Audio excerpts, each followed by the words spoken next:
Hello and good evening, everyone.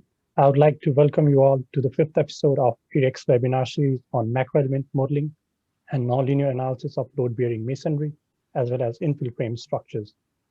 Thank you all for joining us across different time zones. My name is Rohit Singh. I'm a PhD candidate at the State University of New York, Buffalo, and I'll be acting as moderator for today's webinar. Since its inception in 2014, EEREC has been heavily involved in conducting research works, training, and seminars on various disciplines of engineering. Before we begin, let me introduce the advisor of EEREC, Dr. Prachandaman Pradhan sir. He is Associate Professor and Head of Department at Civil Engineering, Kathmandu University. Welcome, Prachanda sir. Hello. Good evening to all. I'd also like to welcome the various executive committee members of EEREC, Chairman Susan Tripathi sir. Good evening, everybody. Research and Development Director Rajendra Prasad Bohra. Training and Consulting Director Biswaballa sir. Good evening. And our country directors from China, Krishna Bhattrai, and from Japan, Naresh Subedi. Good evening, everyone. I'd also like to introduce and welcome our keynote speaker and presenter for today's webinar. Our keynote speaker is Dr. Prajwal Lal Pradhan sir. He is a seasoned expert in the field of structural and earthwork engineering who has almost 3 decades of experience both in academia and industry. He has tutored countless number of students, advised many students for their graduate thesis, and has a grand number of journal publications to his name. Along with teaching, he has shared his wealth of knowledge and experience to the industry as well via consulting services throughout his career. We are extremely proud of your achievements and grateful to have you for today's program. Welcome, Prajwal sir. And I'm also pleased to introduce Engineer Bharat, who is an up-and-coming researcher in the field of numerical modeling of masonry structures. He completed his undergraduate from IOE Nepal before moving to Europe for higher studies. He finished his master's from Germany and is currently pursuing his PhD at University of Palermo, Italy. Welcome, Bharat. Thank you, Rohit. And if you have any questions during the webinar, please feel free to use the chat feature in the Zoom to send in your questions at any time. All the queries will be addressed by presenters to whom you want the questions to be directed at the end of today's presentation. Now I would like to request Bharat for his presentation. The stage is all yours. Okay, first let me share the screen. My screen sharing is disabled. Please allow me. Okay, I'll try and change the settings here.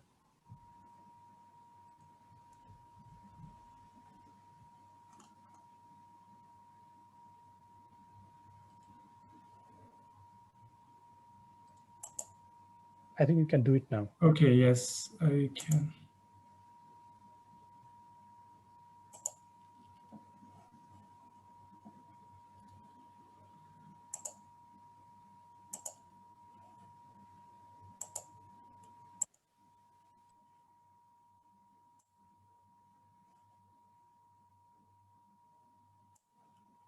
Okay, is it visible? Yeah, we can see your screen.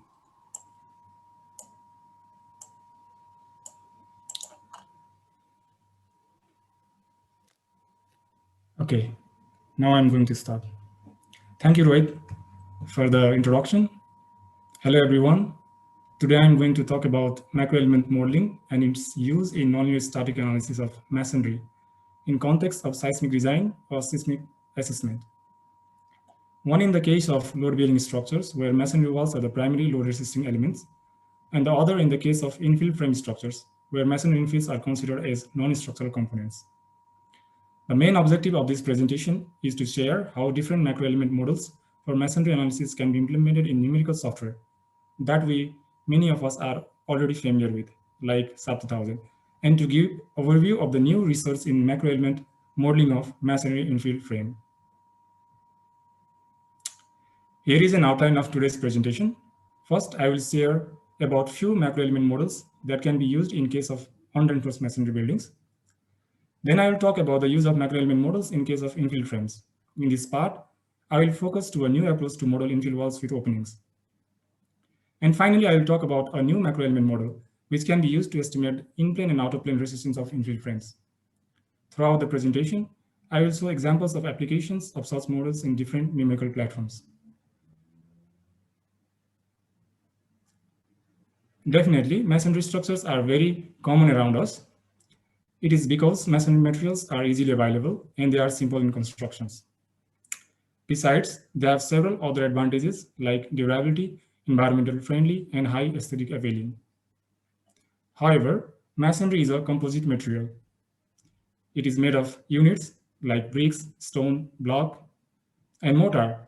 It can be cement, sand, lime, and even mud.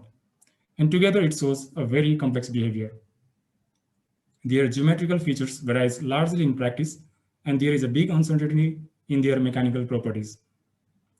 When you talk about their performance in extreme loads like earthquake, they show very inelastic behavior. To make a good estimate of lateral load resisting capacity of masonry, whether existing structures or new structures, numerical modeling can be employed. We may use micromodeling or macro-element modeling techniques. Generally speaking, in micromodeling, refined finite element models are prepared, normally in Abacus or UDIG or 3D Athena. In this type of modeling, we can model each components of masonry in detail, and appropriate constitutive laws can be established for each of them together with damage laws. The details can vary according to our needs. It can be detailed micromodeling or even simplified micromodeling. These kind of modeling techniques are suitable to capture different failure mechanisms in masonry when subjected to cyclic nature of earthquake, like joint tensile cracking, joint sliding, or even crossing of masonry, etc. However, such approach is computationally very expensive. It requires much more time and effort in modeling alongside the need of proficient users combined with expert judgment, which makes them useful for analysis of small structures or in the case of very important structures. In today's presentation, I'm not going to talk about micromodeling as the focus is on the macro element modeling techniques. So we can take macro element modeling as a balance between the complexity and the accuracy.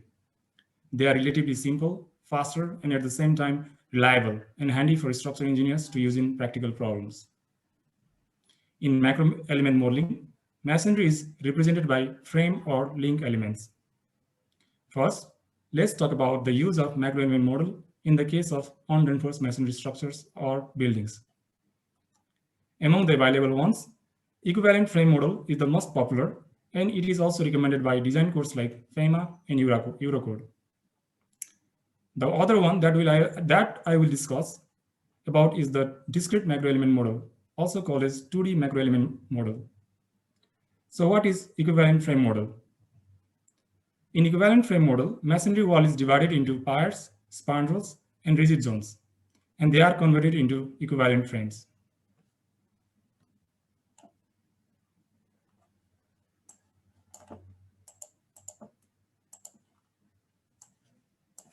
Here is an example of masonry wall. Its division into piers, spandrels, and rigid nodes. And then at the right, the equivalent frame scheme. In this model, nonlinearity of masonry is assigned through lumped plastic hinges by defining the capacities in rocking, diagonal cracking, or shear sliding. Different approaches are available. We can use Plasticcia et al., Ball, Bucci, or even Lagomarsino et al.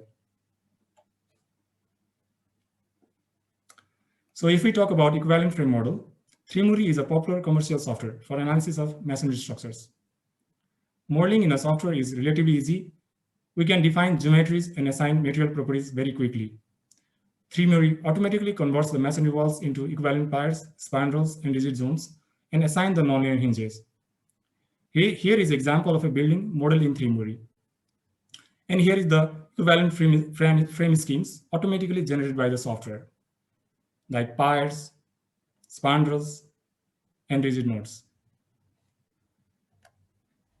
After modeling, we can perform nonlinear static analysis or pushover analysis to generate a capacity curve of the building in two horizontal directions.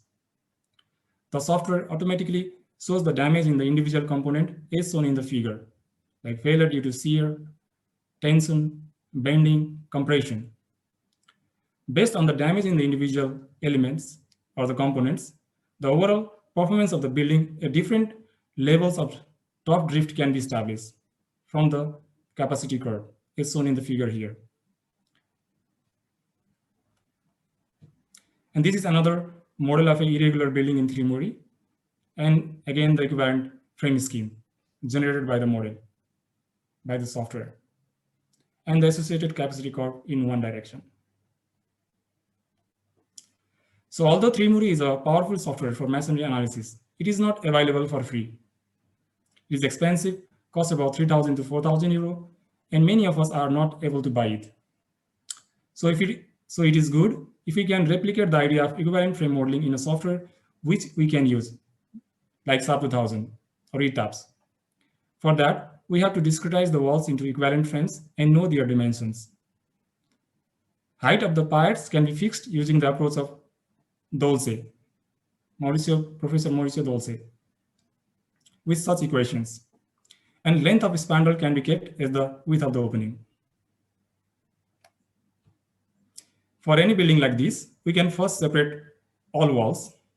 Then for each wall, with the help of a drawing tool, maybe like AutoCAD, geometries of the equivalent piers, spandrels, and zones can be defined, as you can see in the figure here. For wall Y3, wall Y1.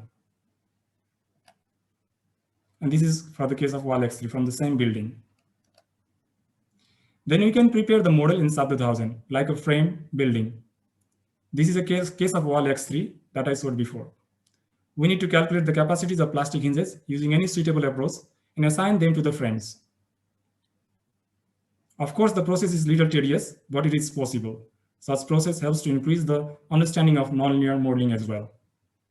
Then we can perform the pushover analysis and identify the damage states and damage mechanism of the structure and define the lateral capacity as shown by the capacity curve here. We can also look at damage states of individual components and identify failure mechanisms. For example, here is a story mechanism. Such technique can be employed for every walls, and a complete 3D analysis of the building is possible. In this way, equivalent frame model can be used and make good judgment about performance of masonry buildings. The other type of macro element model is the discrete macro element model, also called as 2D macro element model. In this model, wall is divided into number of planar macro elements, as shown in figure 2 here. Each macro element is composed of 4 rigid edges and 4 hinges. The hinges control the translational DOF. This method was proposed by Kallio, Marreto, and Panto in 2012. In the model, there are 3 types of springs: 2 cross-diagonal springs and 1 and the orthogonal springs and sliding springs connect these adjacent macro elements. Orthogonal springs control the flexural failure. Longitudinal spring go on the sliding shear failure, while diagonal springs control the diagonal shear failure. The force displacement relationship for each springs are defined by using appropriate constitutive laws. For example, here is a case of orthogonal springs defined by using elastoplastic behavior.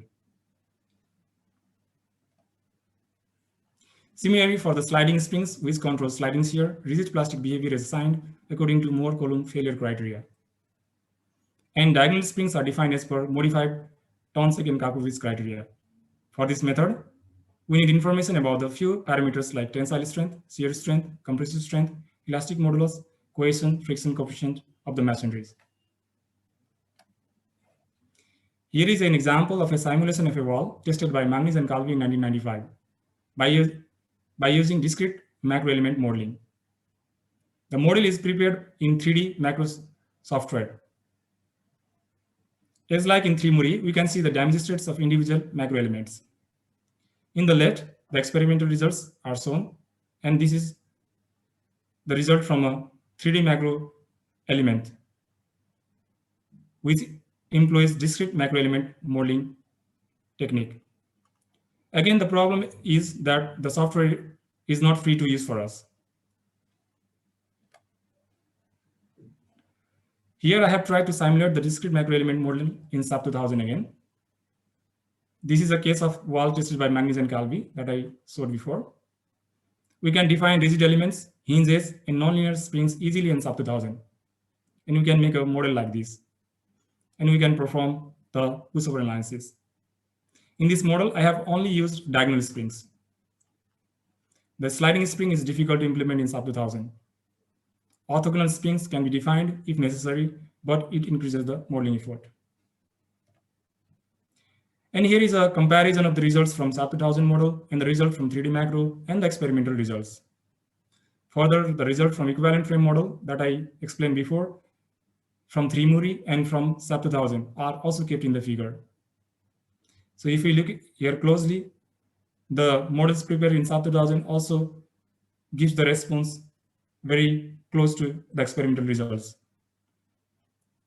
This shows that we can adopt macro element model in SAP 2000 and predict the nonlinear behavior of masonry structure instead of only doing linear analysis by using the cell elements.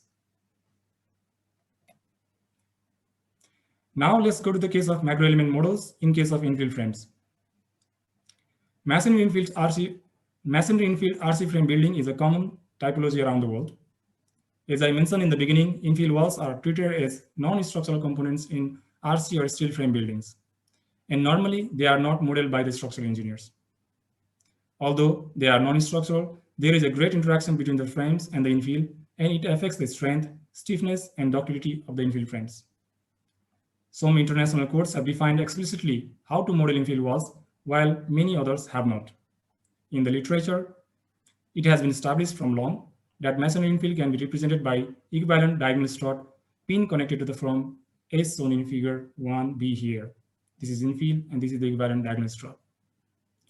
Starting from 1960 by Poliakov to present day, number of approaches have been proposed, either with single or multiple diagonal struts.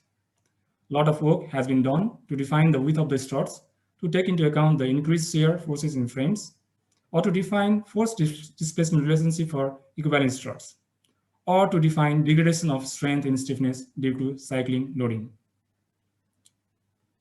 All the authors, some of them are mentioned here.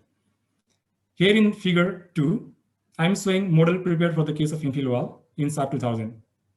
Struts are modeled by using nonlinear link element.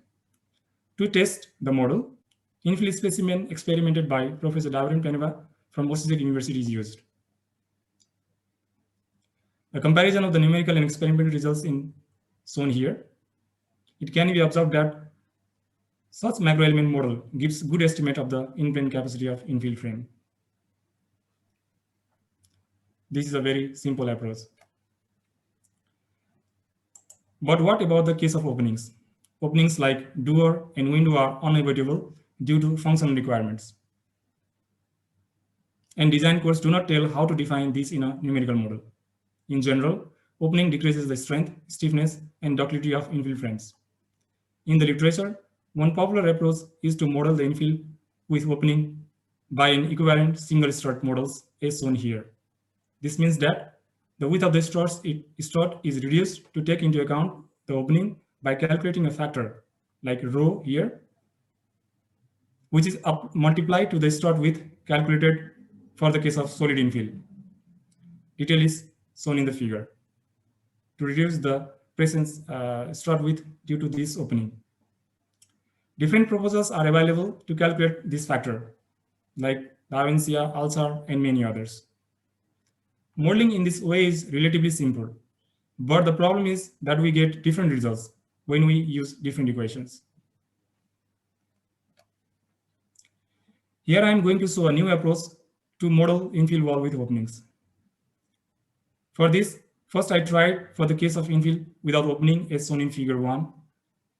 As you can see, infill wall is discretized into subcomponents according to different meshes, 1 by 1, 2 by 2, 3 by 3, 6 by 6. For this, I have used rigid elements. Then each subcomponent is modeled by a pair of diagonal link elements. Constitutive force displacement law can be defined for each link element according to Panagitis and Fadis, or those again Faspar, Cavallari and Ditrapani, and some others. The same infill specimen tested by Professor Peneva is used to validate the model that I used before. As you can see in figure 3, the results with different mesh discretization is similar to that given by using single cross-diagonal link elements. So doing these and doing others has the same result. Then the same concept was used in case of infill with openings. The only difference is that the region of opening is excluded from the model. Centric Dewar case, eccentric Dewar case, centric window, eccentric window. The capacity curve for the case of centric Dewar and centric window are shown here. The numerical results are in close agreement with the experimental results.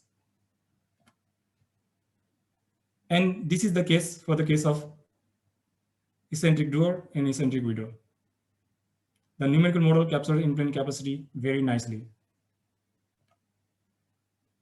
In this slide, there is a comparison of results from this new model with some equivalent single-strut models I said before. We can observe variation in results from the cases of equivalent single-strut models because the equations defined by different authors are different. In any case, new macro-element modeling approach like this gives better result than these other models. The other advantage of this new model is also the likely identification of damage in infill subcomponents at different level of in-plane drift. Since the struts are modeled by link elements, it is not possible to visualize the damage directly in the numerical model. For this, the displacement level in the link elements has to be processed and different damage states can be assigned with such assumptions, as shown here. Figure 2 shows the damage evolution for the case of full infill wall with increasing drift. And if we compare this with the experimental results in figure 3, we can observe much resemblance. The damage here and damage here. And this is the case of the damage evolution in infill with openings. We can see good correlation with the experimentally observed damages for every cases. Although the macro element modeling technique is simple, it can give good information about the performance of infills in lateral load like that of an earthquake.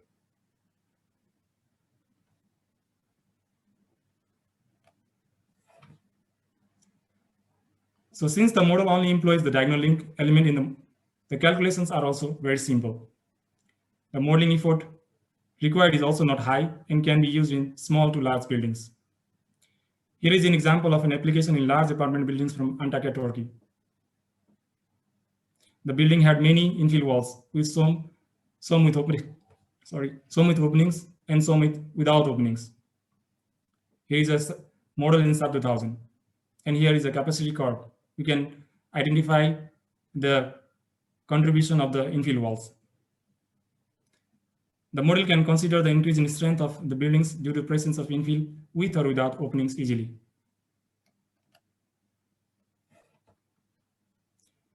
Until now, we only talk about macro element model and their use to determine the in-plane capacity. Research now in infill frame is concentrated to in-plane and out-of-plane interactions. Therefore, finally, I would like to talk about a new macro element model, which can take into account in-plane and out-of-plane resistance of infill walls and also their possible interaction. This means that the model can be used also to predict out-of-plane capacity of infill walls already damaged in in-plane. We have known that the infill derives resistance against out-of-plane loads from the arching action due to the confinement provided by the stiff frames surrounding the infill. According to this concept, compressive thrust is activated along the masonry fibers after going through cracking at the center and ends initially due to tension, as shown in the figure here. The thrust is activated along the masonry fibers against the out-of-plane load. The out-of-plane resistance greatly depends upon compressive strength of masonry and the slenderness ratio of the infill wall. This new model, which we have proposed, is developed in a way to capture this arching effect when an infill wall is loaded in out-of-plane direction.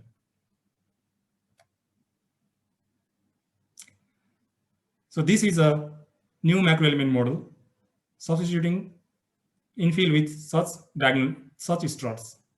In this macro element model, an infill wall is replaced by 4 diagonal struts, 4 different struts, 2 diagonal, 1 horizontal, and 1 vertical. out-of-plane load is applied in the central nodes of the struts. Each strut is modeled by two nonlinear beam column elements connected by a mid-span node. Therefore, there are 4 nodes in this model, central nodes. In the model, these central nodes are allowed to move independently in in-plane, as you can see in the video here. These nodes can move independently in in-plane, and they are constrained to move together in outer plane.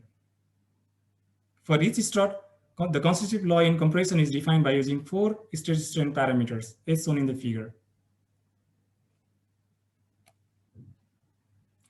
To use this model, we need the geometric properties of infill wall, like length, height, thickness, and mechanical properties of masonry, like compressive strength and elastic modulus. Based on these properties, we can easily formulate the struts in the model. First, we form the equivalent struts using these equations. The width of the diagonal struts can be taken as 1/3 of the diagonal length, and the width of the other struts are defined as a function of diagonal strut width. Then we transform these equivalent struts into surrogated equivalent struts with surrogated geometric properties, and it is done for all struts. For that, we also need mechanical properties like compressive strength of masonry and empirical peak stress FM0, as shown in the equation here. In the equation here, FM is the compressive strength and EM is the elastic modulus. If we know these two parameters, empirical stress strain parameters like FM0, FMU, epsilon M0, and epsilon MU here can be defined. And this constitutive law for the struts in compression can be defined. This model has been validated with different experiments involving out-of-plane loading after applying in-plane displacements like Ansel, Calvin, Bolognini, Daporto, Ricci, De Rigi. The model is developed in OpenSees. So OpenSees stands for Open System for Earthquake Engineering Simulation. It is an open source platform which allows users to create finite element applications for simulating the response of structural systems or even geotechnical systems subjected to earthquakes by writing scripts either in TCL or Python programming language. OpenSees has certain features which makes it a good platform for a model like this. For example, fiber sections, based beam column elements, variety of material models, several loading patterns, and the feature like co-rotational transformation, which can be used in case of large displacement small strain problems.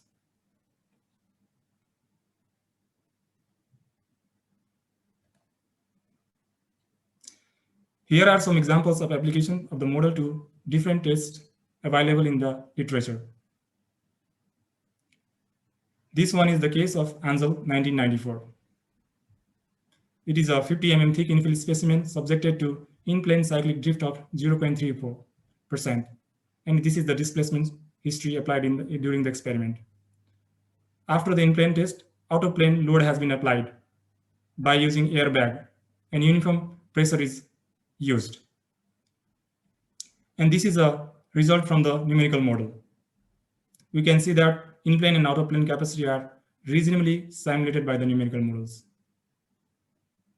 Slightly, the stiffness is lower, but it can be considered good when there are many uncertainties regarding the properties of masonry.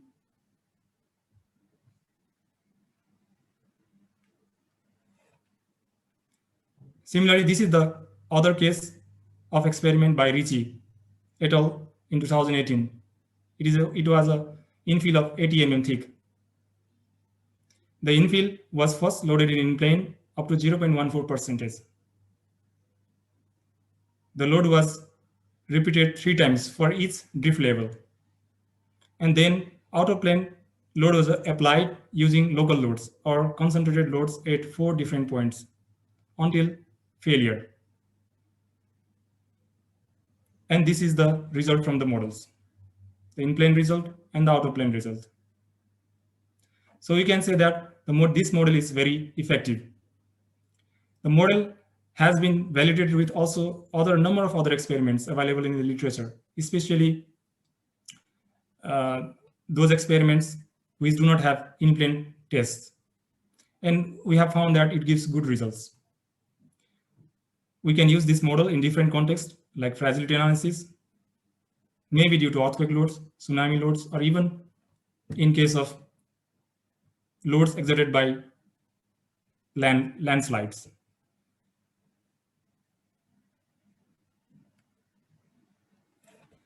With this, I have come to the end of my presentation. I would like to acknowledge Earthquake Damage Analysis Center, Bauhaus University, Weimar, Germany. Dr. Jocelyn Schwartz, Head of EDAC, Dr. Lars Abramsik, Chair of Advanced Structure. Many of the materials I showed here today were prepared when I was there.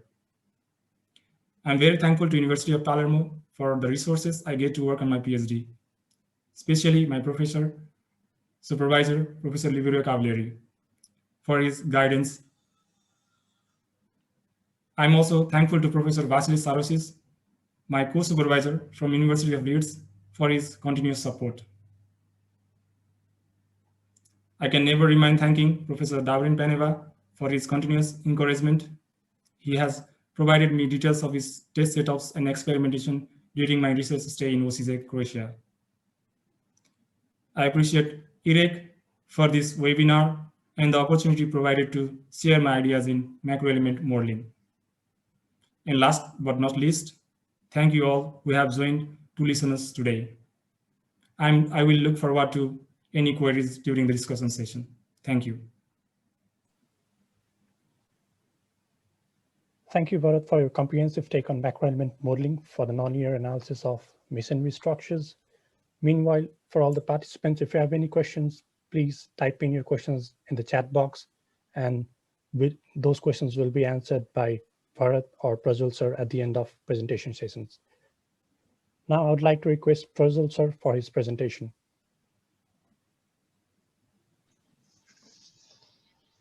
Thank you, Rohitji. Can I share my screen? Yes.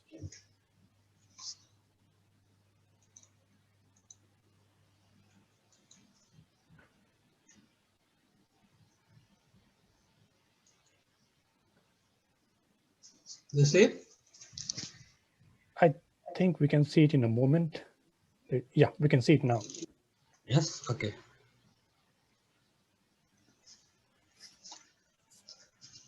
Thank you, Rohitji. So, dear Tripathi, Mr. Bharat Pradhan, and all the audiences and viewers watching this webinar session, and ladies and gentlemen, I would like to thank, first of all, Engineering Research and Education Center, EEREC, for giving me an opportunity to deliver this keynote speech on this very useful webinar platform. I'm pleased to be here with you.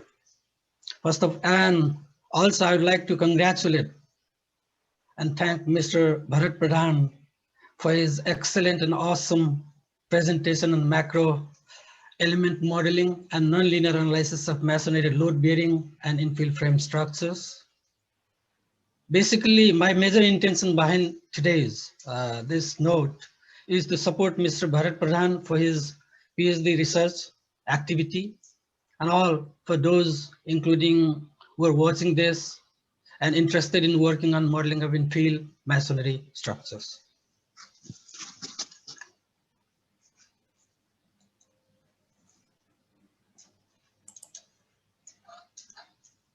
And now in the next minutes, I would like to reflect with all of you on 4 major key notes. Number 1, why is the brick masonry infill structures are so much complicated?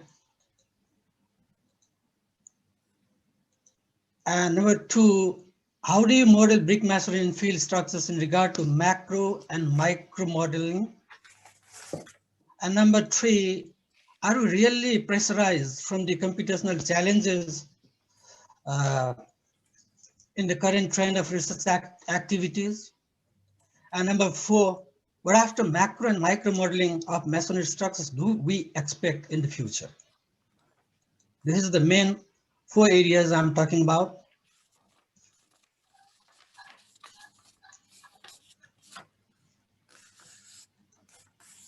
So almost everyone knows nowadays finite element method is a great numerical tool. It's just a numerical tool. Within its 80 years of journey, it has been widely adopted not only in civil engineering and mechanical, but also we found it is used in every sectors, even including in medicine, I found, and environment, geotech, aerospace, and many more.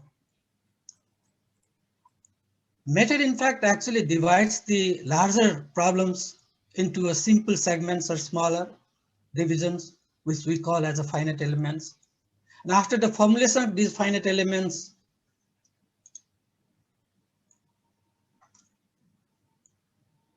they are assembled to form a larger system of algebraic equations that models the whole problem as a entire system.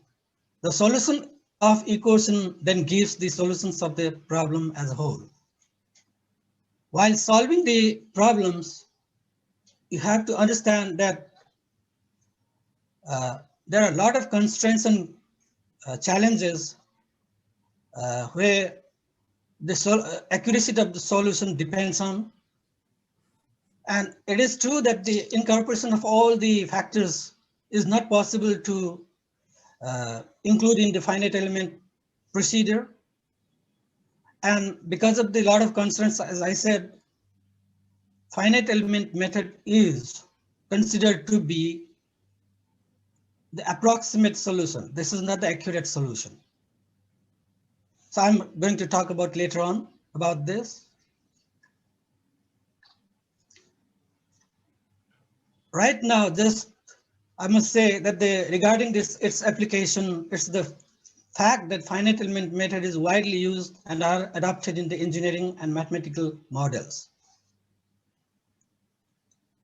As you see, the typical problems of interest areas right now in the structural engineering application, we find in civil engineering, aerospace, mechanical, geotechnical, and even thermodynamics, water resources, biomedical, nuclear engineering, and many, many more models we find in the practices.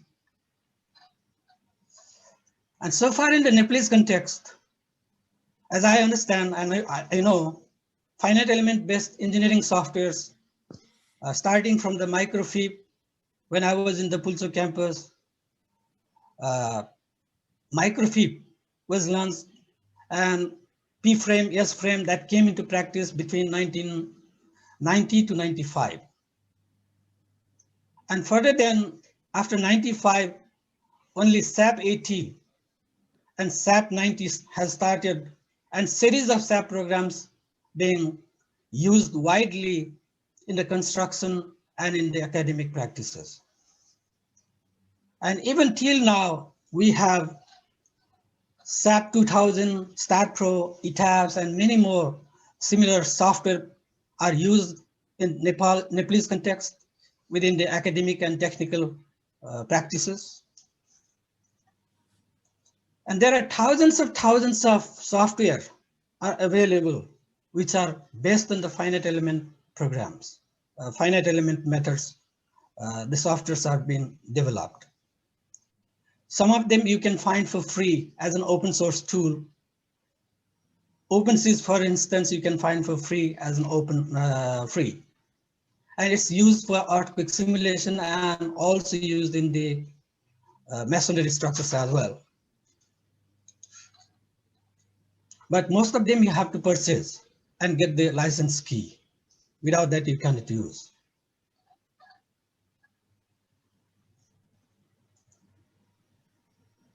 Like here, different softwares are available. I'm going to talk about it later on. So far, the masonry structures are concerned, AM Quake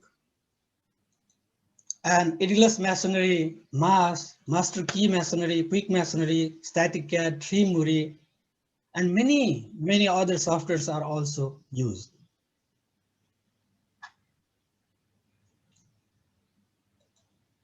Now, based on the research, type of the research, let me tell you something about the research. The selection of the application software basically demands experimental verification and the customized program coding, but they may vary. In structural engineering, mostly macro and micro levels of analysis are carried out. I've categorized three levels of resources we use to carry on. Number one is the macro level of analysis. That's the simplest one, and where we use the equivalent frame elements, and the macro elements are used for behavioral studies of the structure. Whereas the meso level of the analysis that examines the interactions between the group of macro and micro elements used for the nonlinear studies, and also used for behavioral studies as well. And there is one more research level, that is the micro level. And most of the people get confused with this. Micro level of analysis examines the microscopic levels of studies that include the study of nonlinear responses, progressive failure, progressive responses, geometric changes, not only within the elements, it's inside the core characteristics of materials, behaviors, and fracture mechanisms, and many more we use to study in this level. These are the hardest level of research. And in this category of research usually demands experimental investigation, that's the must. And most frequently, we used to need supportive program coding. You have to write down the coding. And higher level of verifications are always required, as it requires high level of precisions.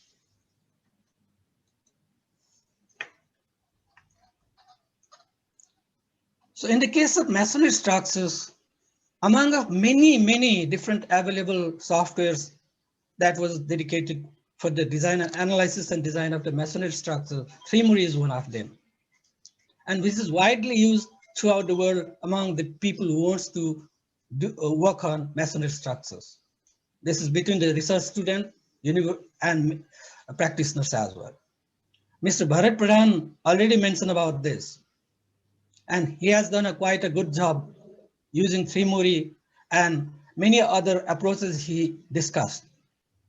That was very fantastic. But here I would like to highlight on some additional factors.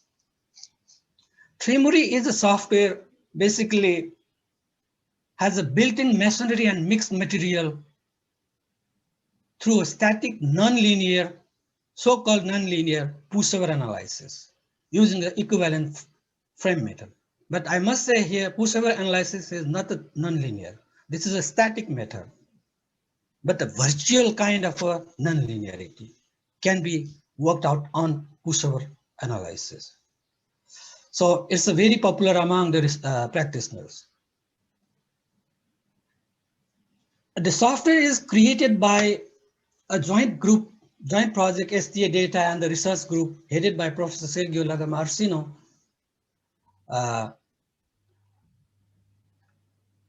From the Construction Technique Department of Genova University in Italy. And these days, as I said, the pushover analysis has proven a best method to respond structures in seismic areas with the particular regard to the global ductility considerations as well. Now let's concentrating on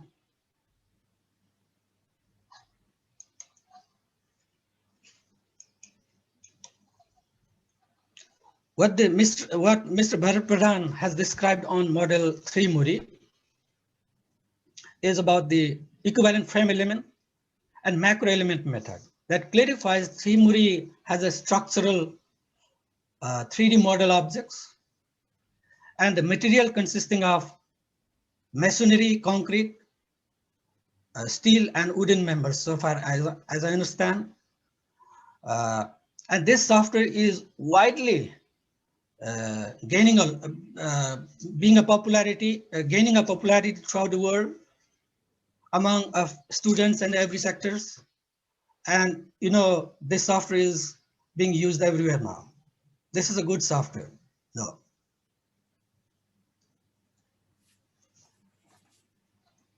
And details of the elements in Trimuri, Mr. Bharatpran already mentioned about that.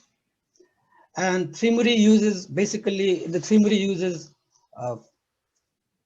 equivalent frame element and the macro elements method.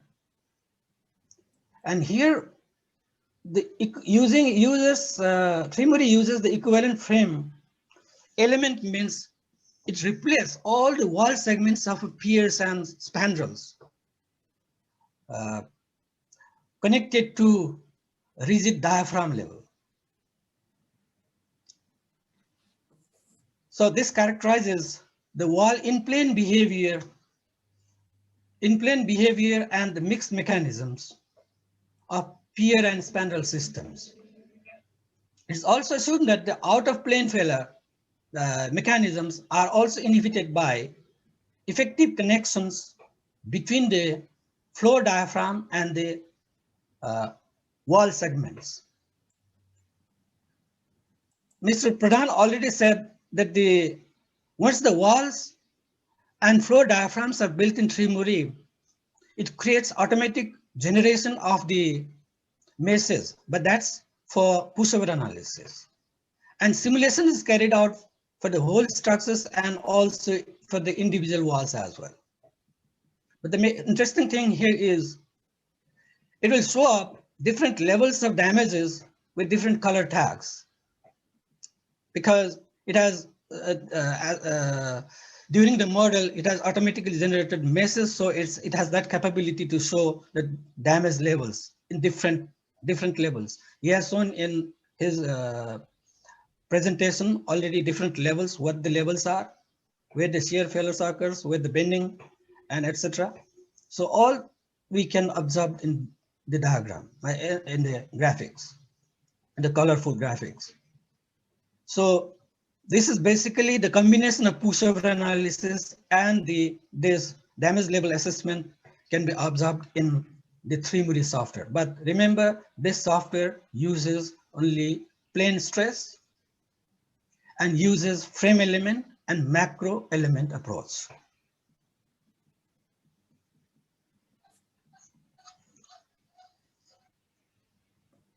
And also in his presentation, it's to be noted that the software uses equivalent frame element and macro element method. And so this is very important, that equivalent frame idealization and the identification of the rigid nodes are very important in this method, in the software. As you see, along the vertical lines of the opening, these are the spandrels, and they are modeled as a horizontal beam element, frame element. And either side of the openings, there are the pier elements as a part of the wall segments are modeled as a vertical frame elements. So remains now the intersection between the wall segments with the floor diaphragm, and that is rigid links are used for that, rigid elements are used for that, and corresponding nodes are called rigid nodes.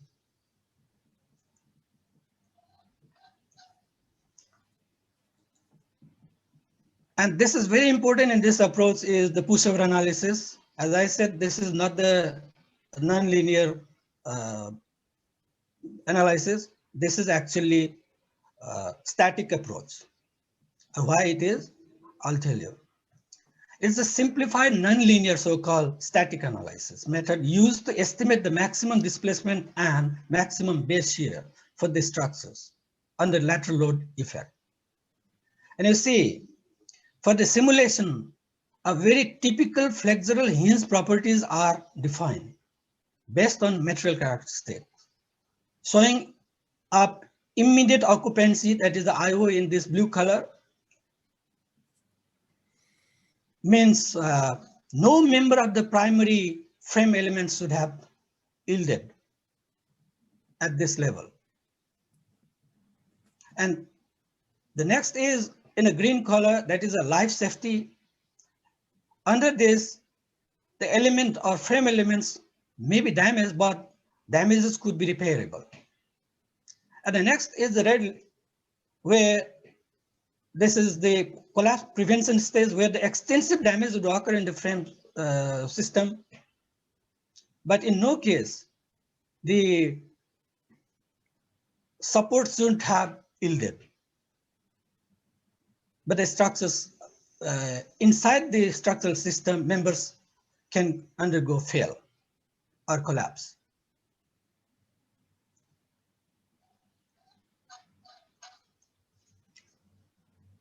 So far, the limits of the macro element analysis now for the behavioral studies, pushover analysis and equivalent frame element is far enough good to have in our practice. But in some special conditions, whenever we are intended to do the microscopic studies using a micro element studies, then eventually would be required to go beyond the limits of this equivalent frame element and macro element method, or strut and tie method. And we might be required to use those software in that case, which has additional programming capabilities, just like ANSYS or Diana or OpenSees, LS Diana, Abacus, and many more. And with the experimental and numerical investigations as well. Most often, we'll be required to develop external driver program so as to capture the uncertainties we can capture, because every software cannot do that. A progressive failures can be even captured. So in that case, you have to go through the development of external driver program, or sometimes we call as a bridging program also. If you write down the external program, assisting with the available software like a SAP 2000, STAT Pro, and many more. So if you go through that level, and then you'll be able to capture this kind of failure as I'm showing you here using the ANSYS and LS Diana.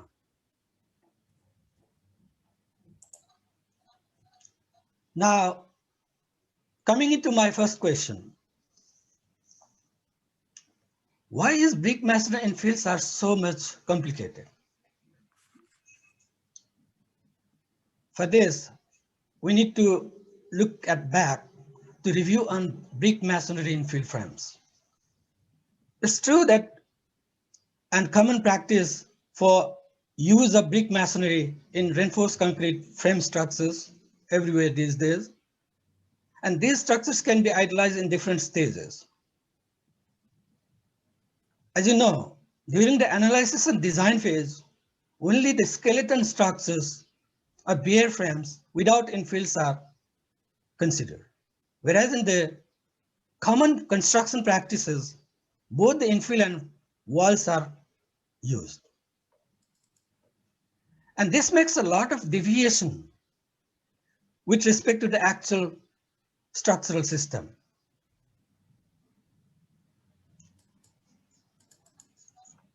So now raise a question. Is it valid if the composite infill frames we analyze just by using the skeleton frame and ignoring the presence of walls? Of course not. So consideration of composite walls, why people are not using them?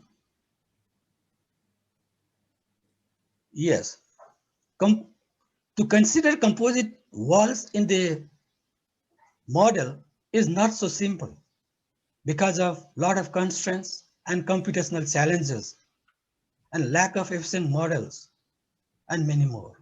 This is the real problems in the current stage.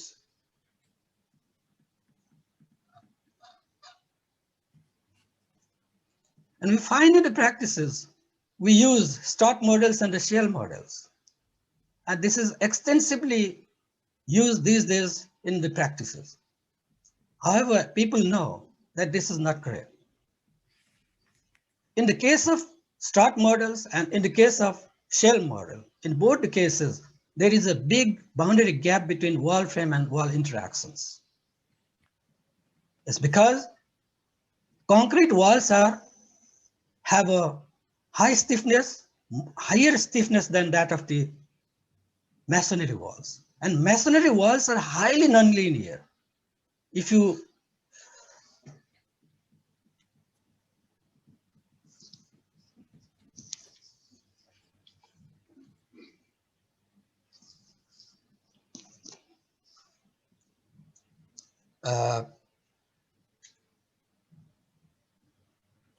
go to look into the stress strain curve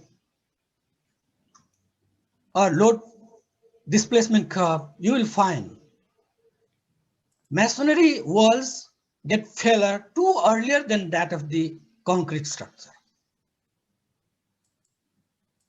So if we combine together the stress strain or this load deformation curve together, you won't see the masonry curve over the curve of the concrete. In the concrete, load displacement curve, masonry curve will be hidden in the elastic range. So there is nowhere it exists. So these two dissimilar things we are taking into consideration. And there is no comparison between each other.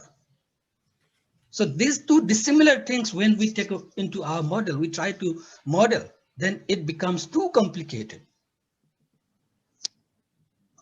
So there always starts to become a boundary gap problem. So this is a great challenge. So because of this, a serious problems even we can observe in the case of partial infill. Here, the actual moments completely differ with the assumed column moments, and which in general propagate uncertain cracks and damages at the column heads due to the sudden occurrences of this short column effect. So there are many such kind of things we can observe in our analysis and design procedure. Instead, we can observe similar problems of inconsistencies in adapted and actual systems. Nowhere they are matching. And everybody knows that this bare model is not good. But because of a lot of constraints, people are compelled to use this model in the analysis, just ignoring the wall, presence of wall. So you can find thousands and thousands of images and damages and failures in the past devastations, just because of these ignorances.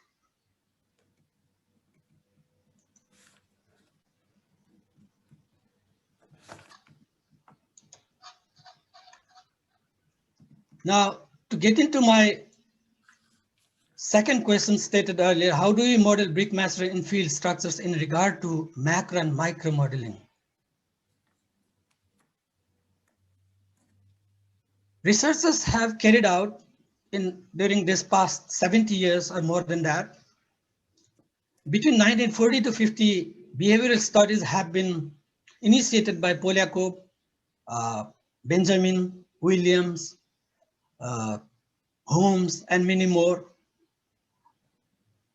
Only between 19 to 50 to 70 model analysis have been extensively carried out by Malik, Garg, Riddington, and many other researchers, Carter.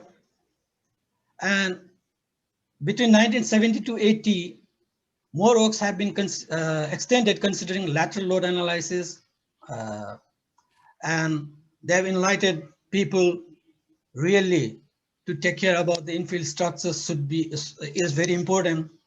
And they went through a lot of very popular start models by Liao, Thiruvengadam, Dave, Shia, and many more. And still the continuation of the researches have been carried out till date. So far, if we talk about the cyclic test, it was started only to perform only after 1980s. And full-scale tests were also started to test from 1995. And even 2002, it has been observed that the nonlinear structured infill frames are also given importance for this study. So all of this research have shown that there are many things, lot more things to do ahead, and we have a lot of things to carry on. So basically, these are the interaction between the bonding characteristics. People can go through this, interfacing models and bondings, interfacing between frame and wall elements, as I said earlier, effects due to different openings, and a lot of investigations even I see. We can go through the loss of contacts between the mortar joints, and because the strut models are very popular, one can go through a lot more things yet to be done and finalize for the strut models as well. So I'll go and talk later.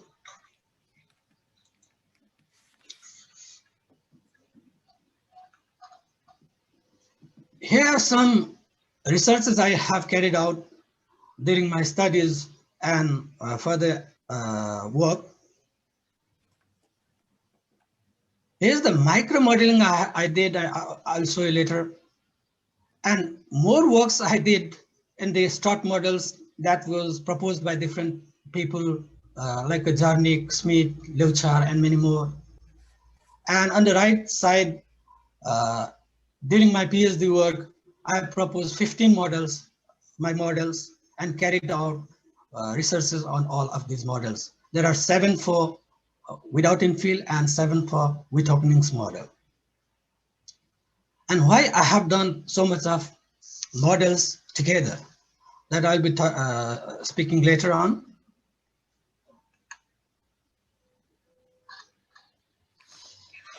Basically, for the main purpose behind this is to study the progressive collapse of the infill frame, with and without opening, and nonlinear micromechanical studies. And since this is very difficult, I have written that time a special program that was a BNAP program. It was a bridging program, and that has the capability of study of the progressive failure. But I use in that case ANSYS and SAP 2000 and combining together to get the results. Because SAP doesn't support the nonlinearity, complete nonlinear studies, so BNAP was made for associating with this SAP 2000 program. And in your case also, a special program you can devise yourself, and similar driver programs can be devised for all these kind of studies. But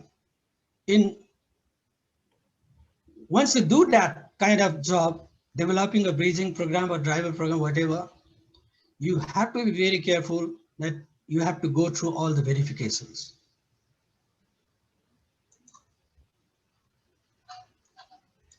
For the analysis of, this is just an example. Previously, I discussed about the meso type of research. This is the kind of a meso type of research activity, where the micro elements for the brick elements are modeled as a plane stress element. However, the mortars and this interfacing bonding are modeled as a spring elements in both directions. And but the frame elements for the concrete structures are still frame element. And the center line of the concrete and the facing of the brick mortar are connected by the rigid links. So these rigid links resembles the portions of the concrete member, which has a very higher stiffnesses, and so as with the beams also. So this is examples of meso type of research.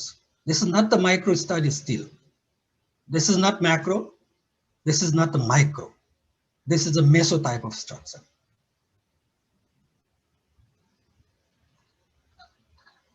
On the other hand, everyone loves using strut method. This is the people used to do, people have option to do. So this is very popular, using a diagonal strut model. There are hundreds of models proposed by different people only for diagonal struts. And the difference is every people has different formula or numerical empirical formulas proposed for finding just for this W. There are hundreds of researchers have done, starting from Liao or Thiruvangadam. And in my research also, I have a lot of models given this for finding this W. And in order to find this W, you have to go through the experimental research and also numerical formulations. And the constitutive development of the constitutive law based on the stress strain curve. All these things have to carry on. Only then you will get you can have the correct form of this W.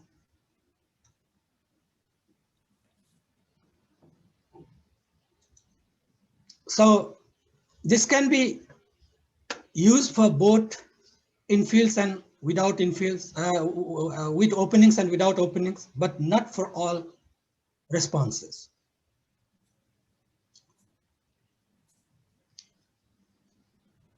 Now, what I must say here is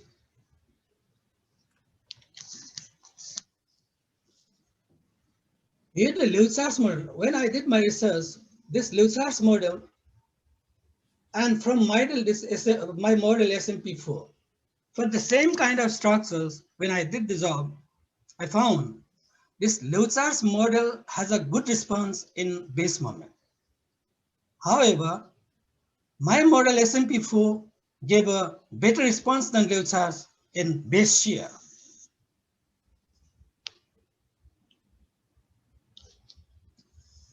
So that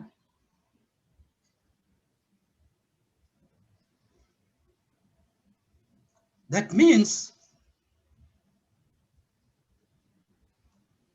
a typical single model cannot be used for all responses at a time. So one will be better for one response and other will be better for other responses. But you cannot combine or use only one model and get the responses for everything and conclude yourself that this is from this research I have taken. No. This is because I said, this is because of the two different dissimilar materials we have in infill frame structures. One is highly nonlinear masonry and other is concrete. So you can't have better response in all for all of these at a time. This is the great challenge.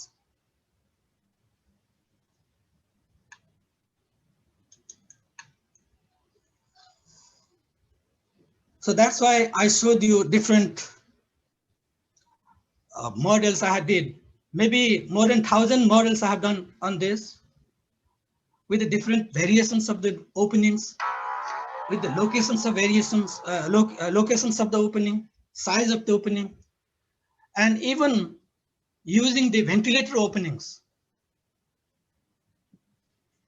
It looks so simple, but it's not simple. So you have to go through a lot of research on this.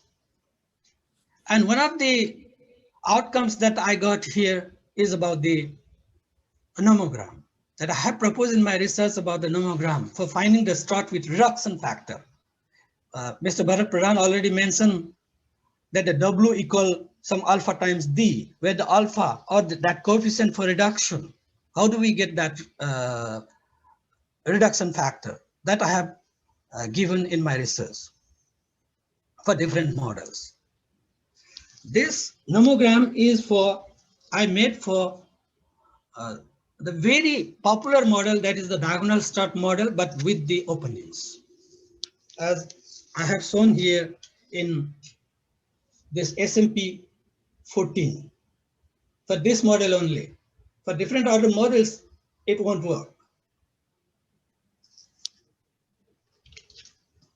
So this is the nomogram, where the stiffnesses, ratios between the stiffness of infill with opening and with the full infill, and yes, small s is for the height of the opening to the height of the portal frame, and L is the length of opening to the length of span. So, from this you can find the W by D value here, and further you can calculate the width of the strut.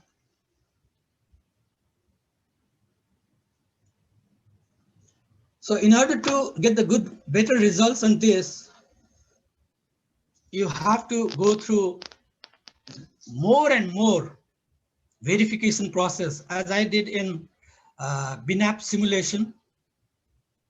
That was specially made for the progressive failure, as I said. And under this lateral load, you can see the responses on the screen. This is for the cyclic load from the same BNAP program simulation. And also, you have to go through the experimental verifications. A lot more verifications you can go through, and you find the results and verify. But these are all the verifications I did for the nomograms, to develop nomograms.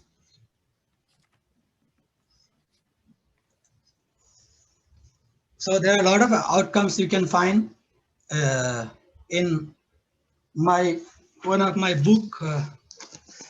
This is my book, where the modeling of brick masonry infill frames are there. So all the models are given here. This is available in Amazon. Now coming into my third question, are we pressurized from the computational challenges in the current trend of research activity? Yes, mathematics has always been basically getting big challenges at all the time. In engineering computations and also in finite element method, it has basically two big challenges we used to face: solving a multivariate problems and solving higher degree of nonlinear problems.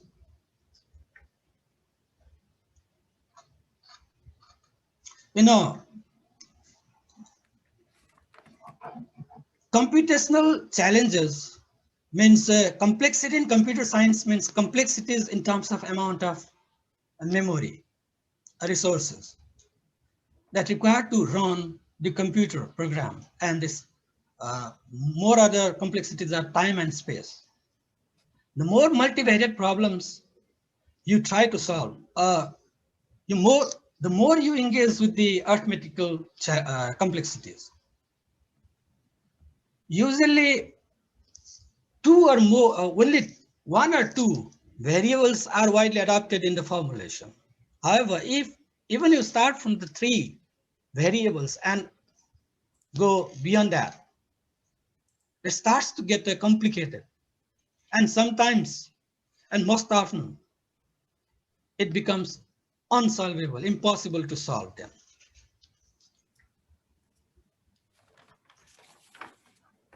So,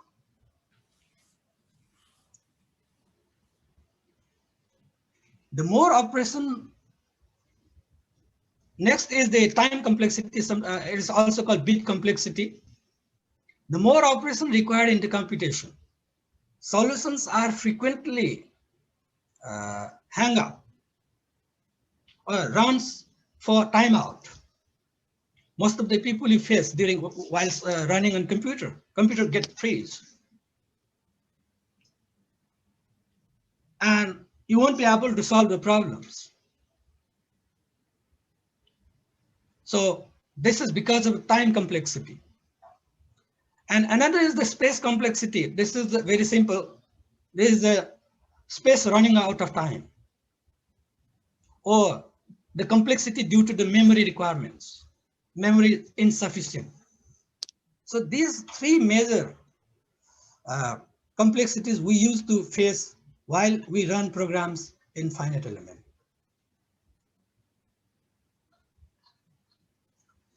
Finite element usually has major problems in solving a system of linear equations due to time and space complexity rather than arithmetic complexity. Arithmetic is nothing. There is an example of time complexity. You see here, time complexity. This time complexity for solving the system of linear equation is directly proportional to third degree of the size of the linear equation. Means the time requirement increases exponentially as the size of the linear equation increases. So solving 100 by 100 equation is so simpler. No one will just guess what's happening because computer is so speedable. Computer is fast, so no one recognizes the delay. But if you go beyond that, 1,000, it's okay. 50,000, it's okay. But at certain point, you will get stuck. So to get this point into this point, let's be more practical.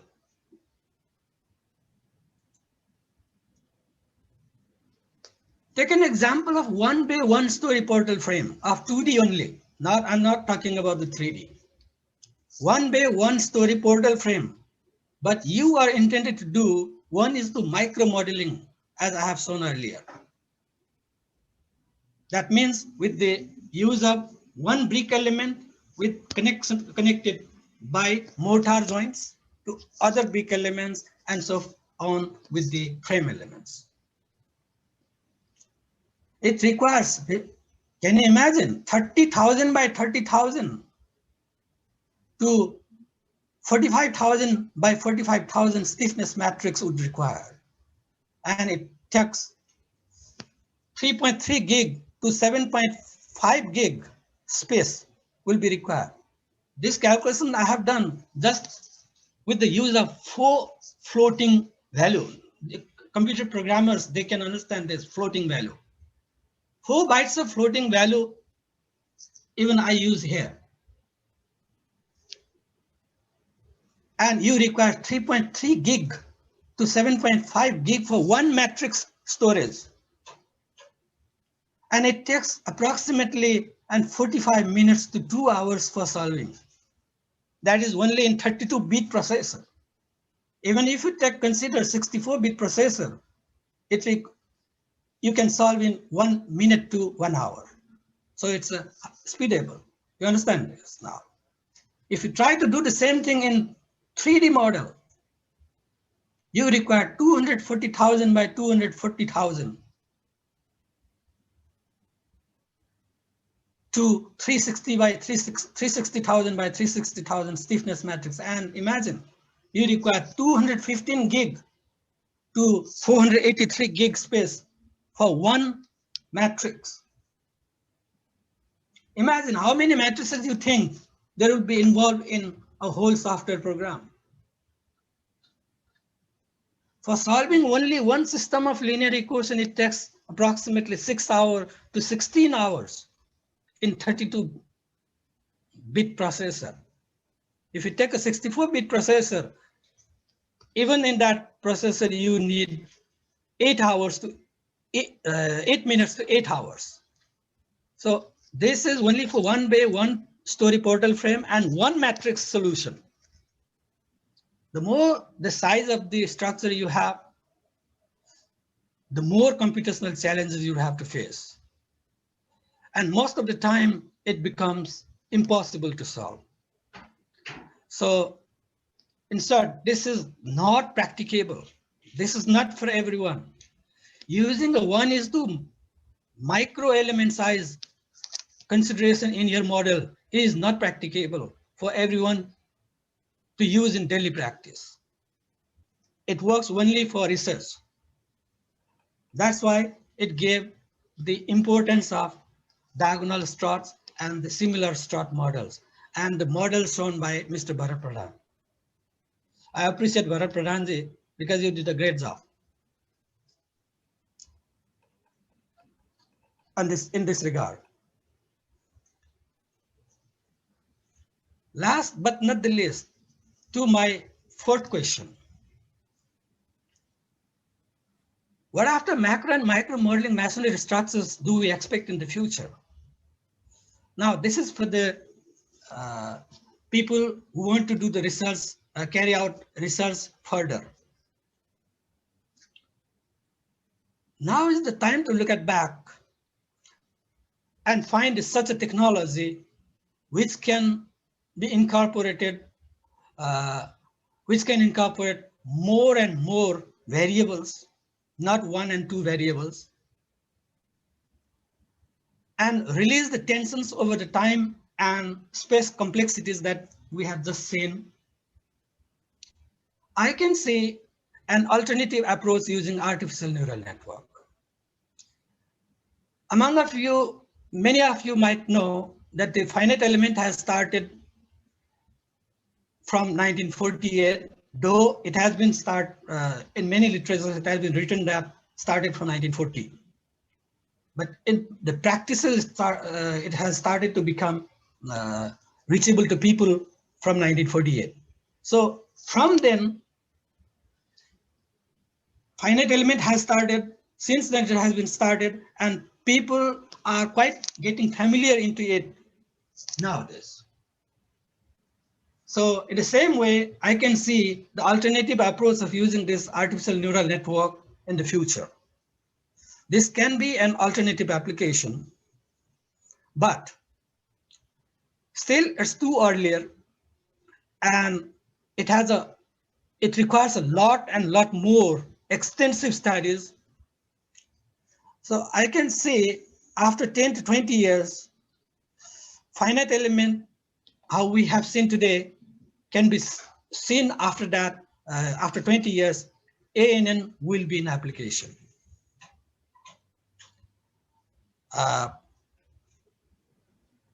So this will obviously replace, that's what I'm hoping and thinking, that most of the numerical technologies that we are using today will be replaced by ANN to overcome the complexities, because in the ANN, those complexities will be gradually minimized.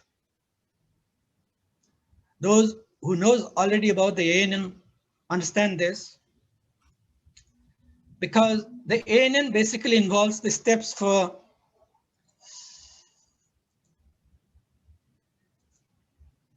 structural models and error tolerance. We can assign this error tolerance over there. Right now, people are using 0.001 for better speed up. And with that 0.001 tolerance, also people are getting good results. Now imagine, someday we can go to get the tolerance level as 0.10 to the power minus 6. What happens? That's why I'm thinking about this. And there are a number of hidden layers, a learning rate. So this is a very good tool mechanism where we use existing data. The more and more existing data you collect from the experimental and from the analytical or from the numerical, get the results and tabulate them. We have a bank of data available. If we are having thousands of data in our bank, from these data, we can train the data, train, and what we call as a training the data. And that we call as a training of the network. Means a robotic system, imagine there is a robot and which has a capacity of learning by brain as a human can do. The similar things prototype we model in the robotic brain. That robotic brain will see, visualize, experience, and get information to their brain. Once the information put into their brain, that will not destroy. Exactly in the same principle this ANN works. The more data in the field you collect, it will preserve. It will put into its brain. That is the training data. And it will experience more and more experience. So further, once it tests and verify that it's giving a good precision, so what's left? Thus, we have to use that ANN system in our practice. That's it. So,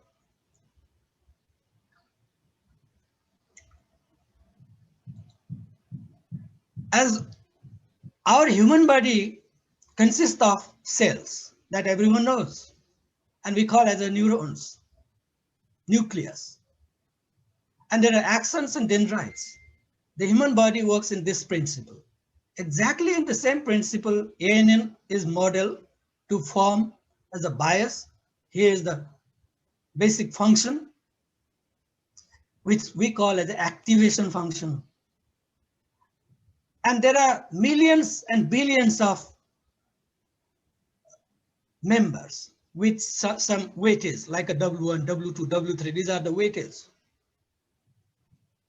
And we'll see, just have to learn how to calculate these W's and train them and tune them.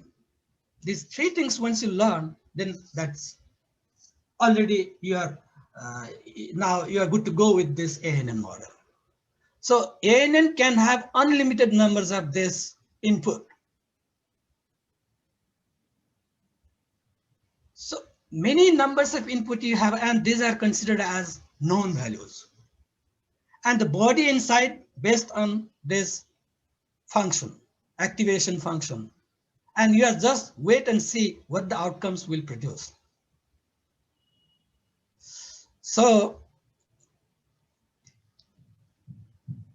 I spoke very easily, but it's not so simple because human brain consists of 86 billions of neurons in them. However, today, we people are able to get around thousands to 10,000 neurons we are able to model in our system. So we are still waiting to go at least for a million neurons in the system. Only I am talking about this is approaching to 1,000 neurons. Even hundreds of researches carried out in structural engineering these days, and they are getting a good response, good result. So imagine if you go beyond this limit and go to millions of able to set their millions of neurons in our technology, our ANN model will be quite more than happy with our system. So this is for this reason why I'm hoping that the ANN will have some future tomorrow. Here's the ANN model. This is the unlimited numbers of input layer with the all these darks are circles are the nodes we call input nodes, which we assume that these are the known values. And in between there are some models like we model in our system in a finite element using a different models for our structural system. Exactly in ANN also, we have to model how many layers we have to keep there and how many nodes we can configure. That's the only things we have to model. And every nodes, these are nodes, and every nodes are connected to each other. And once the connection is there, every members will have certain weights. And these weights will have values from 0 to 1 only. The sum of all the weights in this one vertical column in all the members should be sum of 1 only, not more than greater than 1, not less than 0. So between 0 to 1 it will be there. So sum will be 1. So that 0 to 1 value will be distributed among all these members. And here also there could be many hidden layers here and here too. So in the output also. So as many numbers of output we want in our result, we can keep there as a node for output. So, and there is a process for solving forward propagation and backward propagation to get the weight value on each of these members to be retuned. And let's suppose that we have 1000 data from the field, 1000 data ready in the field. Then what we do is 700 data we use for creating a data set, a training data set. And further remaining 300 data, only 150 we use for test. Okay, and I mean the remaining value we have to keep secured for the testing value, so that whether we will be testing whether giving some input values, are we really getting the real outputs or no? What is the deviations occurs there? So that's the thing we can find out there. And once with the results we are okay, and the results showing that the very good precision level we are achieving, then we say that this ANN model now works, and it is used as now just a device. And sometimes it's called a machine. It's called a machine. ANN machine is ready to use, and this ANN system can be used anywhere then for particular model, which will be will have a similar configurations of the input and output data layer, input layers. So I hope this is very difficult, but my proposition now is to further researchers that because we are using finite element so well, and just as I said, ANN is the hope for tomorrow, why not using ANN and finite element blending each other together? The fusioning of finite element and ANN could be better results, better future for tomorrow. That's it, what I want to say. Thank you very much for your patience.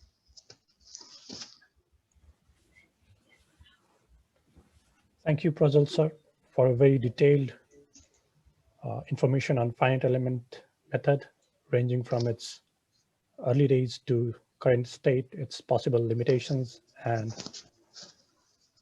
some of the suggestions towards future directions in research of finite element method with artificial neural network. With this, we've come an end to our presentation session. Now we can move ahead with the question and answer session. So we have quite a few questions for Bharat. I'll list them chronologically, and maybe we can go through them one by one. So the first question is, how are infill struts connected to the surrounding frame? Are they fixed in all degrees of freedom, or only translation degrees of freedom in the case of in-plane and out-of-plane model? Okay. Shall I answer this, or? Yeah, it's for you. Okay. So normally, while we model infill in infill frames, we assume these struts, these diagonal struts, as pin connected. And we simulate the in-plane axle and get the in-plane capacity. That is normally the global capacity, let's say, of the infill frames. But in this case of in-plane and out-of-plane model, which I developed in OpenSees, these struts are not pin connected. As I mentioned during my presentation, that we have tried to capture the mechanism of arcing effect. So what is arcing effect? So when a masonry is pushed in outer plane, first it cracks in tension both sides, in the center, in the extreme fiber, on the opposite ends, And in the ends, in where it is connected to frames, it connects in the windward side in tension. So there is a activation of this compression arch. Then it resists the outer plane force. That means it cannot rotate further. There is no cracking, and it resists until it crosses. If the full arching is activated, it resists outer plane load until it crosses. So to capture this effect, we have to use these N connections strut. I have explained this very well in my paper, and it is actually proposed seeing the results with different experimental results. Like I have used it with 9, 10 different experiments. And because the experimental results are varying a lot, you cannot expect same result from all experiments because they are different to each other. They have their own inherent characteristics. The masonry specimens are different, the scaling are different. So trying to replicate all these, because I'm concentrated more towards finding the global capacity of this infill wall, both in plane and outer plane. So to capture this, the model, it has been modeled as pin moment restraint condition, even at the ends. I hope I answered this question. Yeah, definitely. And another question is, like, how much time does the OpenSees model take to run a genuine analysis when you're running both in plane and out of plane? I think the participant just wants to know, okay, maybe average for a relatively simpler building. Well, it's interesting actually, because here I have only shown for the case of one infill frame, and it depends on what kind of experiment you are simulating.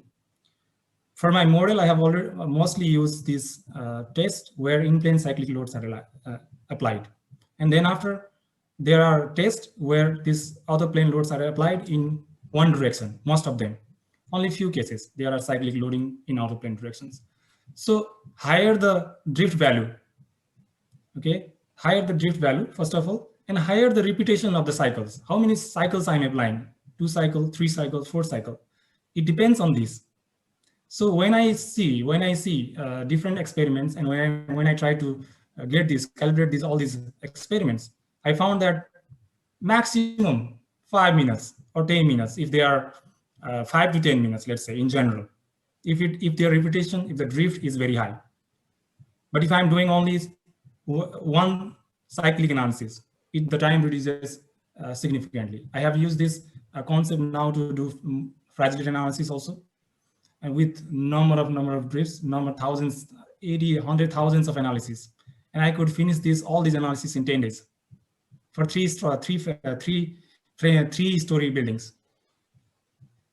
Yeah, OpenSees is definitely quicker than most of the other finite element softwares. Yes, it is a macro element approach, and definitely it solves faster. There are both finite force-based element, displace-based element. So if we go for maybe force-based element, the result might be even quicker because we can reduce the number of elements. The another question says that, are there any limitations to the model that you develop for in-plane and out-of-plane? Definitely yes, because when we develop such kind of models, we always take the help of experiments. We have to calibrate. And in case of outer plane, there are not many experiments still. Those which we can simulate, especially when we are proposing such simple models, we can use maybe 8 to 10 of them to calibrate such models. And they are not same. So I cannot assume that, okay, my model is calibrated against one infill frame and I can use this for all kinds of infill frames. This is the problem with the past models. That's why when I propose this model, we have also deduced the equations for deriving these parameters for this model, in general, considering different experiments. Okay, and this model is derived or can work, when I check with different experiments, can work for those without openings. I can calculate the in-plane capacity, I can calculate the outer plane capacity. We have considered for the case of outer plane also, outer plane with openings also. But the problem is there are not many experiments. We have only 2-3 experiments and the results are contradictory. So still there is let's say, work to do on this thing. This is one limitation. And of course, this is a case for unreinforced masonry. So if we have any reinforced masonry, or if we apply something like FRP or something, we need to consider this additional strength of these elements and try to improve our mechanical parameters like that I use for the model, stress strength parameters. And then we can increase the capacity, because certainly these elements will increase the capacity and we need to consider them. So that for that also, again, we need experiments. But at the moment, I think we don't have such experiments. There are now experiments with different kind of infills, like innovative infills, trying to make sliding joints, or with some, also with these, let's say, these other applications like TRM and other things. But when we, let's say, this kind of be directly correlated with such models. So there is this problem.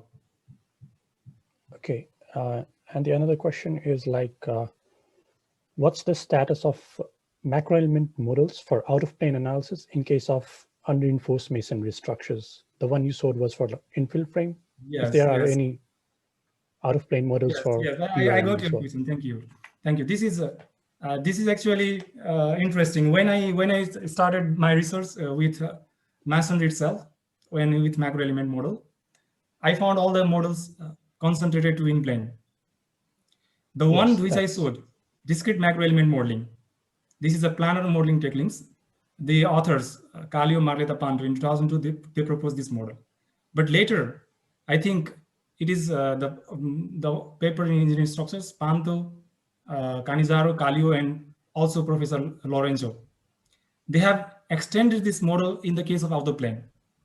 And in that model, they have used these outer plane sliding springs. But as in the earlier, when I tried to simulate this in sub 2000, because I wanted to check how we can use this kind of technique in simple platform. This sliding spring itself in plane cannot be simulated in sub 2000. The behavior that we want, the rigid plastic behavior, that's very brittle. This kind of behavior cannot be simulated with a friction element available in sub 2000, with my experience. Yes. And I have not, since then, I have not found any other paper working on this. And I have not even seen any updates from these authors also, to my knowledge. Now there is, recently I saw a paper like maybe 1 week before, like a distinct element method. It's a little bit different, similar kind, but little different.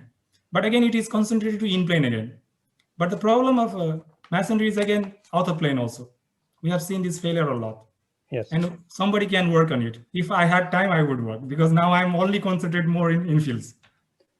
So as a researcher of masonry myself, I'd just like to add a few points to this. Okay. So the Tremuri software that we were discussing together, there is a research version of it as well, known as Tremuri. And again, yes. Again, it only takes into account the in-plane effects and all of that. But recently, Professor Catherine Bayer, she has been working to develop an OpenSees model that also takes into account the out-of-plane and in-plane. And it's using the same Tremuri material model, and it's already implemented in OpenSees. Yes, yes. And I'll be working on that. So just to add up on that. And the last question for I saw that paper and it was in OpenSees. I just saw it, I think 2 weeks before. And I found, okay, somebody is implementing this model in OpenSees also, but with the same concept. There is nothing different. It's the same concept. And actually, Tremuri, and also I would like to say you something. Tremuri is just Tremuri. Tre is here in Italian 3. Yes. So it's Tremuri. Yeah. And the last question is like, is there any differences in modeling in SAP and Tremuri with regards to the URM? And what's the advantage of the proposed model of yours in comparison to existing models? First, thank you. First, I would like to clarify that the model I showed in SAP 2000, it is not my proposal actually, because this equivalent frame method model is already established and it is already in Tremuri. It is already in other SAM code. It is already in Frema code. A lot of even Prozosor did so many things. So this is not my proposal. What I wanted to show in the first part was that I wanted that as a structural engineer, we don't have a Tremuri or we don't have a 3D macro. So what we can do? We can do this in SAP 2000. We can use those features and we can get good estimate of the nonlinear static behavior, or not, at least damage level, damage mechanism, and so many things. And yes, there are certainly differences between SAP 2000 and 3-Muri. I mean, we're using EFM in SAP 2000 and 3-Muri because 3-Muri is itself a dedicated program for Masonry. It uses its own ad hoc programming and it is advanced. And it handles different mixed topology also, like Prajol said, because it is not only for unreinforced Masonry. You can use different other elements, like if you have a concrete board elements, steel bond elements, or maybe wooden diaphragms and something. There are these features in the commercial version, okay? But now if I'm now using the same approach in SAP 2000, okay, what can I do? I'm assigning these rigid zones, parts, spans. I can do all these things. I'm now calculating manually the capacities, nonlinear capacities in rocking or flexure, sliding, diagonal breaking, all these I can assign. Now the problem is one thing, what it cannot do similar to SAP 3-Muri, the updating of the ultimate strength at each step of nonlinear static analysis. It cannot do because I'm calculating the moment capacity considering vertical constant vertical stress when I define these capacities in SAP 2000. But in 3-Muri, they have developed it such in a way that it takes into account axial moment, axial interactions. This is the major difference. I hope I make clear. Yeah, thank you for your answers. I think that will answer quite a lot of queries from our participants. Thank you everyone for attending today's webinar, for taking out precious time out of your lives.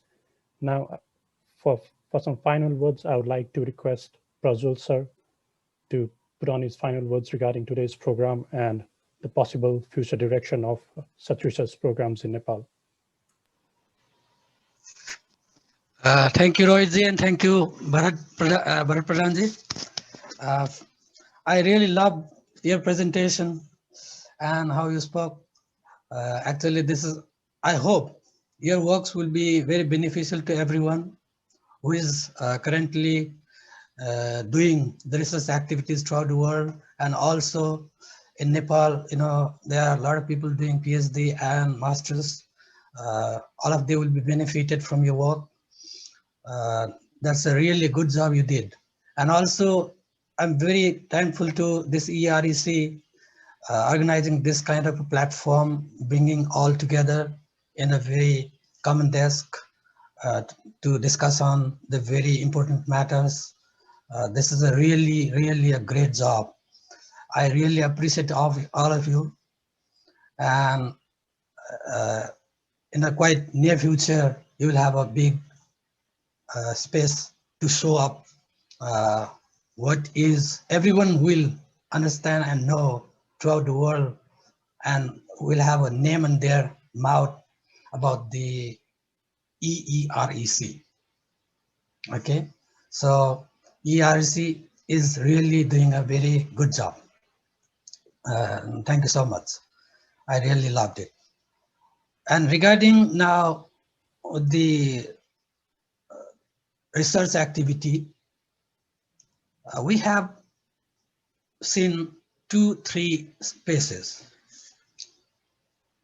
In my case, I really saw from I started my research work since 1986. And from there, since then, right now at this time, there is a dramatic change I've seen.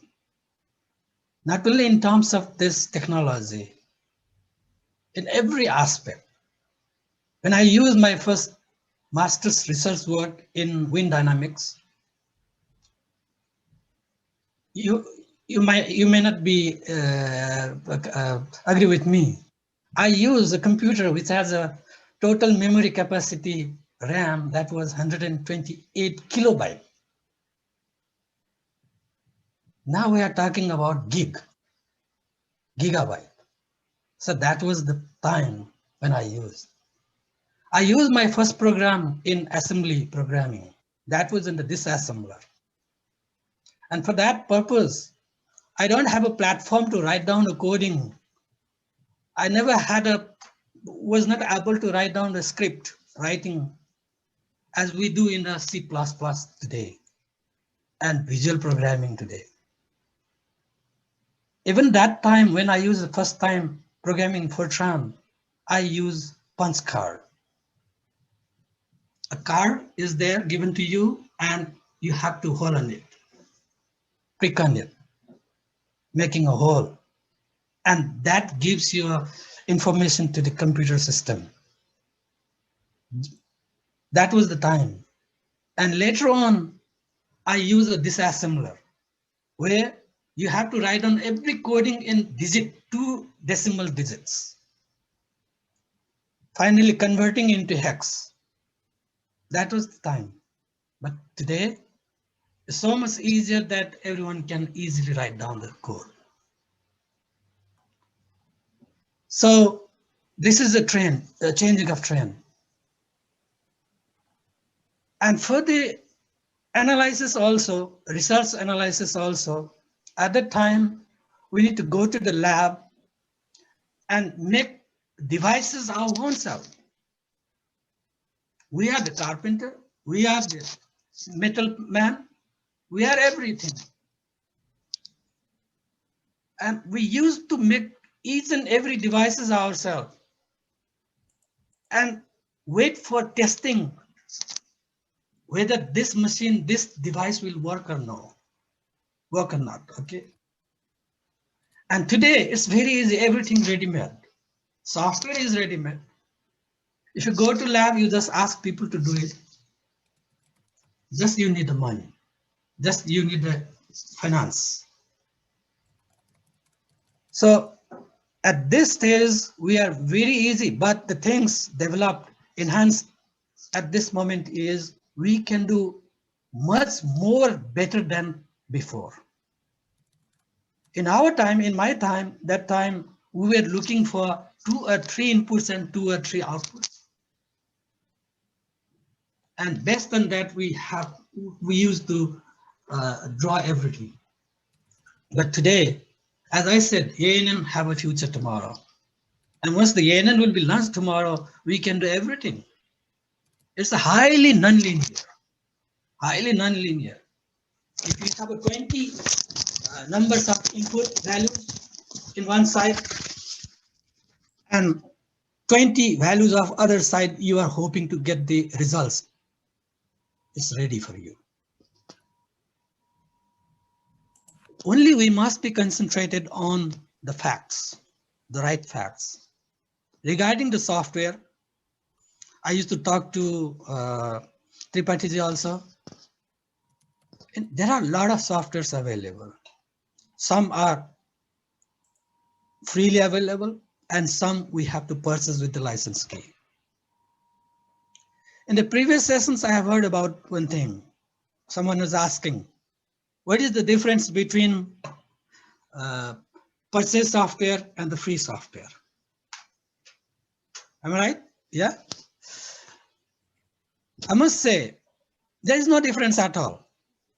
Only one thing there is difference is in the license key, the provider is responsible everything. If the software doesn't work, they have to be responsible and they will answer you and give you every direction how to work with that software program. Because you will be provided some customer service. But when you get the free copy or free versions, there will be some limitations. Everything will not be there. Like in a Trimuri is also available freely as a demo version. Right, Bharatji? So it is available free version, but that Trimuri has some limited number of nodes. That is a 25. Yes. I understand only 25, something like that. Only for some time. That also only for some time. Like just as a version. So it's a very limited. So that's the difference. So if you want to work with the limited numbers or limited facilities available, then it's for learning purposes, it's good. But for the practicing people, it may not work. Because during the practice, you might have to go for a lot of details. And sometimes that free software versions will interrupt you. So I just want to all of the people who use the free software, please be aware of that. You might get a trouble at any time because of its limitations. And next for the researchers, as I said, in Nepal, in 1995, after 1995, I personally use with my some of my friends in Nepal. We work together with the SAP 80, and maybe more than 2,000 people I gave training for SAP 80 that time and SAP 90 further, maybe 1,500 to 2,000 almost, because I gave almost 10 years training on SAP 90. So see, SAP 90 was so much popular in Nepal that time, and it was carried out continuously trending towards the academic atmosphere of the Pulsar campus as well, and many other campuses. So people have started to do research using the SAP 90 continuously. But eventually, now is the time that they have to go further beyond that. Because this is not the time of the 1990 before, 95 before, because that time was quite good enough that there was a very limitations of the informations, and the papers, researchers, whatever they have done that time could be well enough. But this time is very, very informative. Every information is available in the net. So we have a lot more, we can do a lot more things to, we have a lot more things to do, and we can do that. So this time we have to go beyond that. And I suggest people to go for, if they are doing job, work on nonlinear studies, then they have to go at least for the ANSYS or similar like of software. I prefer LS Diana. That's the very, very good software for progressive failure. In SAP 2000 and similar software, they have a boundary system. They are binded with the boundary. All of you might agree that in SAP 2000, we cannot model any structure without base, without support. Is it possible? No. We have to have support system, because without the support system, without this reactionary restraints, we cannot model. But in ANSYS and LS Diana, it is possible. In the air also we can model system. Why? Because this system has a lot of broad space. So this is the right time that we should go beyond. That's what I would like to suggest to future researchers and in all Nepalese people who is working currently in the universities for research activities. Do go ahead and look after that kind of new things now. Thank you so much. Thank you, Prajul sir, for your kind words. Now, I would like to acknowledge CADS Hydro Consultancy and Hydro Research Private Limited, as well as IHHR for their support in this webinar series. And I would like to give a huge thanks to all the participants who spent almost 2 hours with us during this seminar. I hope every one of you have a very good night. And with this, we'll be concluding today's session. Thank you, everyone. Thank you.